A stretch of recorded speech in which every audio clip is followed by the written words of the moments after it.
Hello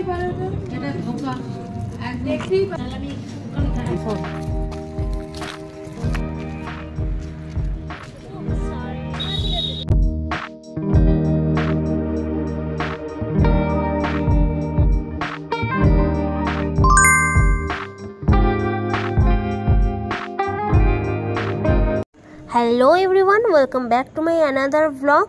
তো আজকে দেখো সকাল সকাল আমরা বেরিয়ে পড়েছি একটা জায়গাতে যাওয়ার জন্য। মেনলি এখানে আমি, আমার মা, আমার দিদির বান্ধবী, তো আমরা একটা ফ্যামিলি মিলে যাচ্ছি, তো লেডিস গ্রুপ মেনলি। তো সকাল এখন 6:30 বাজে। তো দেখো সকালবেলা কত তাড়াতাড়ি রোদ উঠে গেছে। তো আমরা যে জায়গাটা যাচ্ছি সেই জায়গাটা কিন্তু তোমরা আস্তে আস্তে জানতে পারবে। তো আমরা সুটকেস সমস্ত কিছু প্যাক করে নিয়ে সকালবেলায় অটো বা টোটোর উদ্দেশ্যে রওনা দিয়েছি, বাড়ি থেকে বেরিয়ে গেছি। চলো তারপরে দেখা যাক পুরো ভিডিওটা। ব্লগটা পুরোপুরি শুরু করার আগে তোমাদের জানাই যে হাই, আমি অবন্তী, আর এটা একটা নতুন ব্লগে তোমাদের স্বাগত জানাচ্ছি। যদি তোমাদের ভিডিওটা ভালো লেগে থাকে অবশ্যই কিন্তু লাইক করে, শেয়ার করে, সাবস্ক্রাইব করে পাশে থাকবে। পাশে থাকা বেল আইকনটা অবশ্যই প্রেস করে দেবে। তো টোটোতে করে চলে যাচ্ছি ব্যান্ডেল স্টেশন। এখান থেকে আমি আর মা যাচ্ছি, অন্য দিক থেকে দিদি এবং দিদির বান্ধবীরা সকলেই আসবে। তো চলো ভিডিওটা তাহলে তোমরা শেষ পর্যন্ত কিন্তু অবশ্যই দেখো।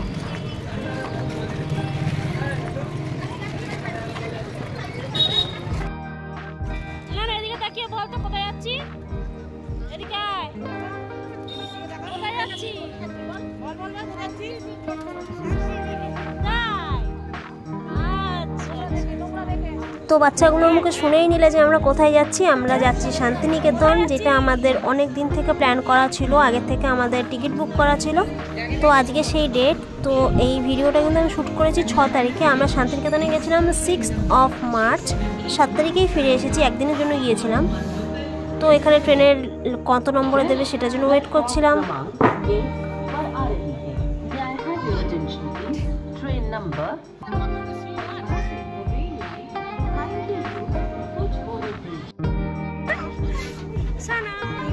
তো আমাদের টিকিট কাটা ছিল ব্যান্ডেল থেকে, বাট এই ট্রেনটা কিন্তু আসছে শিয়ালদা থেকে। আমরা মা তারা এক্সপ্রেসে করে গিয়েছিলাম শান্তিনিকেতন। তো আমরা বোলপুর স্টেশনে নামার জন্য মানে টিকিটটা কেটেছিলাম। তো দেখো আমরা ট্রেনে উঠে গেছি, এখানে সকলে মিলে এখানে আনন্দ করছি, এখানে সকলে মিলে আনন্দ করতে করতে যাচ্ছি।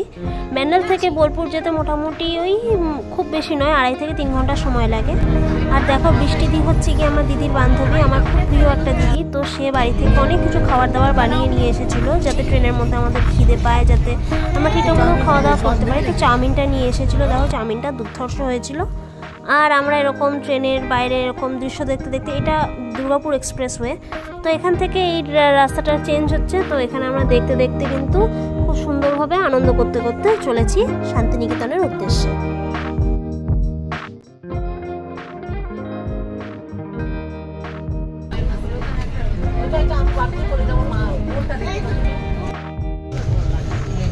আর আমরা এসি কোচে করে গিয়েছিলাম। তো এখানে কিন্তু ঝালমুড়ি উঠেছিল, দেখো ঝালমুড়িটা খেতে খেতে আমরা অনেকটা গিয়েছি এবং খুব আনন্দ করতে করতে যাচ্ছিলাম।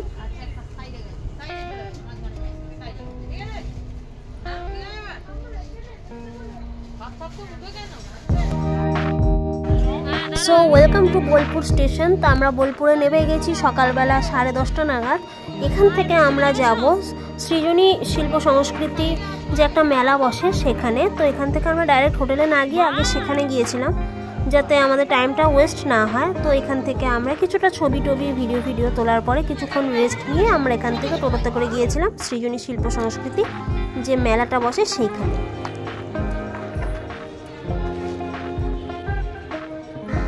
তোমরা অনেকেই হয়তো শান্তিনিকেতনে বোলপুরে গেছো, তো তোমরা এই জায়গাটা হয়তো চিনবে। তো এই জায়গাটাতে আমি সেই ছোটোবেলায় অনেক বছর আগে গিয়েছিলাম, তখন আমার কিচ্ছু মনে নেই।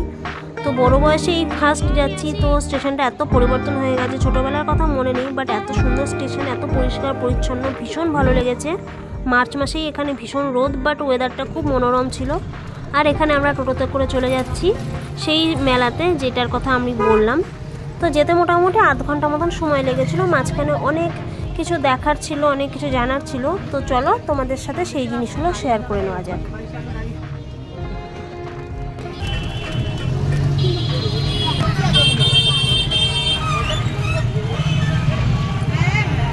তো শান্তিনিকেতনে আমরা ঠিক বসন্ত উৎসবের আগের সপ্তাহে গিয়েছিলাম, তাই জন্য কিন্তু এখানে একটু বেশি ভিড় ছিল। তোমরা অন্যান্য সময় গেলে হয়তো এতটা ভিড় পাবে না, কিছুটা কম হবে ভিড়। বাঁদিকে যে বট গাছটা দেখছেন, এটাকে বলে 3 পার্ট বট গাছ, এবং 3টে ধাপ করা আছে, যার জন্য এটাকে 3 পার্ট বট গাছ বলে। এই গাছটা ছোট্ট একটা চারা রবীন্দ্রনাথ ঠাকুর এসে এখানে লাগিয়েছিলেন, এই সেই গাছ। এবং এই গাছটায় দেখবেন বাচ্চাদের শর্ট পট বইয়ে প্রথম পাতায় যে গাছটা আছে, এটাই সেই গাছ।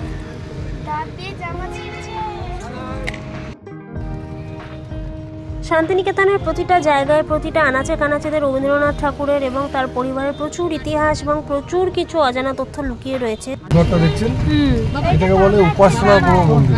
এখানে রবীন্দ্রনাথ ঠাকুর উপাসনা করতেন। এখনো পর্যন্ত বিশ্বভারতীর স্টুডেন্টরা প্রত্যেক বুধবার সকাল 6টায় এসে এখানে প্রার্থনা করেন। এই বাড়িটির চারপাশে 4টে করে সোনাটি গেট আছে। এই যে কাঁচ টালি যা দেখছেন, সমস্ত জিনিস ইটালি থেকে আনা। আর এই বাড়িটাতে আপনার ওই বাংলা পোস্ত সিনেমা শুটিংও আছে। এখানে গান করছিল না ছেলেটা। 5টা বাড়ি আছে।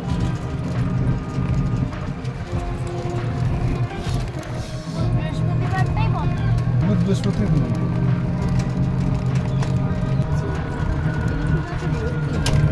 ডান দিকে যে বাড়িটা দেখছেন, এটাকে বলে নাট্যঘর।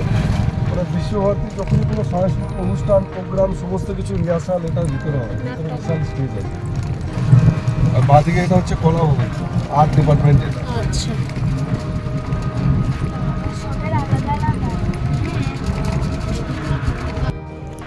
তো বিশ্বভারতীর ভেতরটা আমাদের ঢোকা হয়নি, কারণ হাতে সময় খুব কম ছিল, তার জন্য আমাদের আর ঢোকা হয়নি। তো আশেপাশে কিছুটা জায়গা তোমাদের সাথে শেয়ার করছি, যেইগুলো আমি রাস্তা দিয়ে যেতে যেতে রেকর্ড করেছিলাম।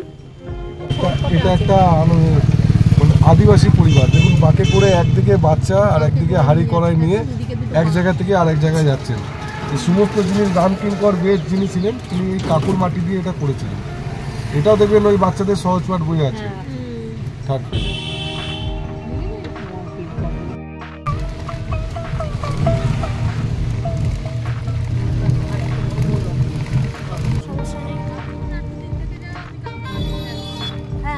শান্তিনিকেতন আর তার সাথে লালমাটির রাস্তা, আর এরকম এত সুন্দর চারিদিকে, এত পলাশ ফুল, মহুয়া ফুল, আরও কত কত নাম না জানা ফুল, কৃষ্ণচূড়া, রাধাচূড়া, অনেক ফুল।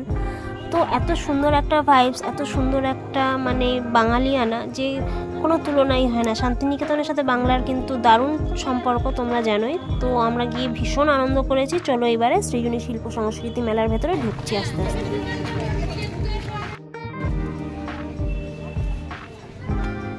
তো বলে রাখি, এখানে ঢুকতে গিয়ে কিন্তু টিকিট কাটতে হয়। টিকিট বোধহয় 10 থেকে 15 টাকা করে টিকিট। তো আমার অতটা আইডিয়া নেই, কারণ টিকিটটা আমার দিদি কেটেছে। তো আমি সেটা তোমাদের এখানে স্ক্রিনে মেনশন করে দিচ্ছি কত করে দাম। তো এর ভেতরে ঢুকে এত সুন্দর মাটির কাজ, এত সুন্দর হাতের কারুকার্য, তার মধ্যে প্রাকৃতিক একটা সৌন্দর্যতা দেখো। এখানে এই কাগজ ফুলের পাতাগুলো আর তার সাথে সাথে আকাশের নীল রং, এত সুন্দর, মানে এত ভালো একটা সৌন্দর্যতা, মানে মুখে বলে প্রকাশ করা যাবে না। তো তার মধ্যে ওয়েদারটাও ছিল অসাধারণ সুন্দর, খুব ঘন রোদ ছিল। তো এই গেট থেকে ঢুকেই কিন্তু আমরা ডান হাতে ঢুকে গিয়েছিলাম। তো ডান হাতে ঢুকে গিয়ে দেখো এখানে বৌদ্ধ মূর্তি রয়েছে, একটা বিশাল বড় বৌদ্ধ মূর্তি। এখানে লেখাই রয়েছে লর্ড বুদ্ধা। তার সামনে কিছু রাজহাঁস, এখানে খুব সুন্দর করে কারুকার্য করা হয়েছে। এরপরে এখানে এরকম কারুকার্য করা একটা ঘর ছিল। ঘরটা এত সুন্দর, ভেতরে রবীন্দ্রনাথ ঠাকুরের এবং তার কিছু কিছু জায়গার এবং কিছু কিছু জিনিসের অনেক কিছু ডিটেলস দেওয়া রয়েছে। ভেতরে ঢোকার সময় হয়নি।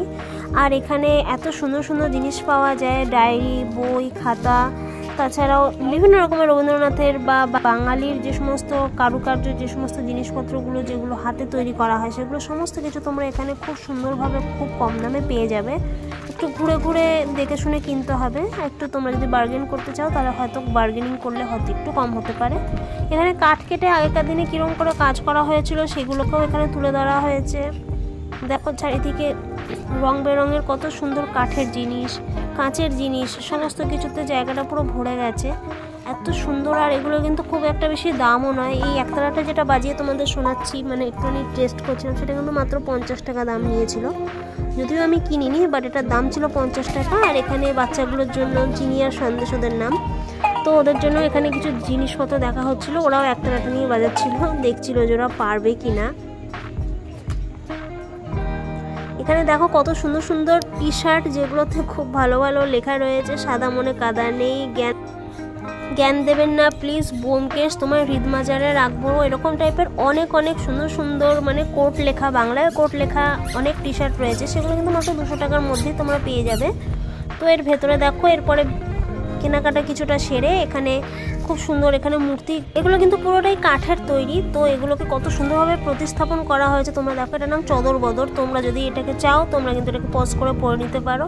আর এই ঘরটা এতটা ভালো লেগেছিল, তো আমি তো যেখানেই যাই ট্রাইপড নিয়ে যাই, তো আমি নিজের কিছুটা শ্যুট করে নিয়ে এখানে আশেপাশের চারিদিকটা একটুখানি ঘুরে টুরে একটু ভিডিও করে টরে নিয়ে তারপরে সেখান থেকে বেরিয়ে এসেছিলাম। মোটামুটি বেজেছিল তখন প্রায় বেলা 12টা মতন, 12:15 মতন। আর এখানে দেখো রাস্তার ওপরে একটা কুকুর বসে শুয়েছিল, তো সবাই খাচ্ছি, তো ওখানে বসেছিল, খারাপ লাগছিল, তার জন্য 1 প্যাকেট বিস্কুট কিনে ওকে দেওয়া হলো। দেন আমরা একটা রাস্তায় দাঁড়িয়ে একটু ফ্রুটি খেয়ে তারপরে চলে এসেছিলাম আমাদের হোটেলে, যেখানে আমাদের হোমস্টে ছিল। অ্যাকচুয়ালি এটা হোমস্টে নয়, এটা একটা রিসর্ট ছিল।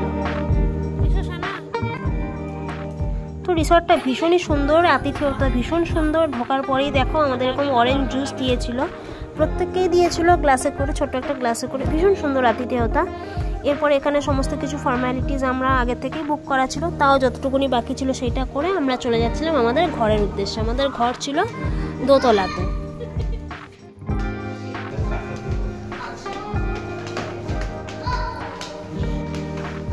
হোটেলটা ছিল অসাধারণ, ভীষণ পরিষ্কার, ভীষণ টিপটপ, আর এত সুন্দর কারুকার্য করা। তার সাথে সাথে হোটেলে কিন্তু সবচেয়ে ইম্পর্ট্যান্ট একটা জিনিস, সেটা হচ্ছে হোটেলে ছিল একটা বিশাল বড় সুইমিং পুল।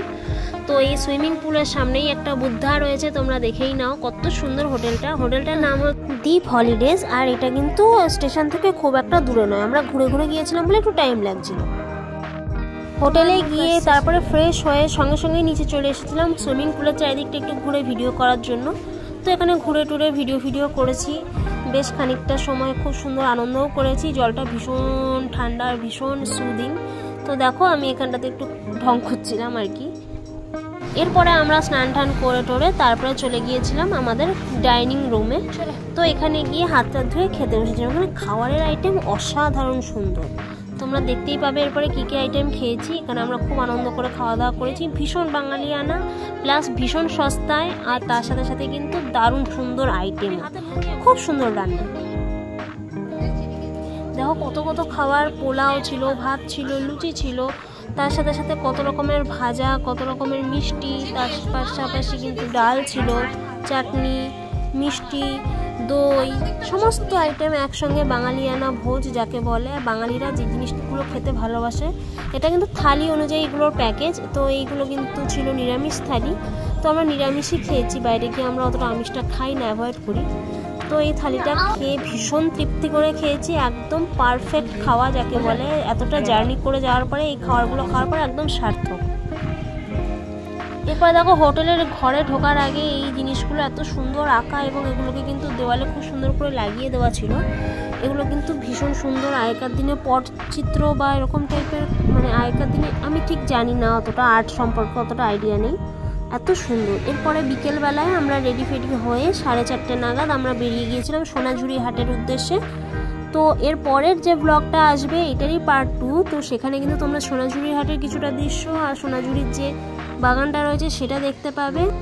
আর তার সাথে সাথে ডে 2তে আমরা কী খাওয়া দাওয়া করলাম, কীরকমভাবে এনজয় করলাম, কী করলাম, কীভাবে ফিরলাম, সমস্ত ডিটেলসটা তোমরা কিন্তু ডে 2 এর যে ব্লগটা সেটাতে তোমরা নেক্সট উইকে পেয়ে যাবে। ভিডিওটা কিন্তু অবশ্যই তোমরা মিস করবে না। আর অবশ্যই তোমরা যদি ভিডিওটা ভালো লেগে থাকে লাইক করে, শেয়ার করে, সাবস্ক্রাইব করে পাশে থাকা বেল আইকনটা কিন্তু প্রেস করে দিও। আর যদি ভিডিওটা ভালো লেগে থাকে তাহলে তোমাদের ফ্রেন্ডস অ্যান্ড ফ্যামিলিজের সাথেও শেয়ার করতে পারো। আর এইটাই ছিল আজকের ফার্স্ট ব্লগ। এরপরে আমরা যাচ্ছিলাম সোনাঝুরি হাটের উদ্দেশ্যে। চলো তো দেখা হচ্ছে নেক্সট ব্লগে। টিল দেন সকলে খুব ভালো থেকো, টেক কেয়ার এন্ড বাই।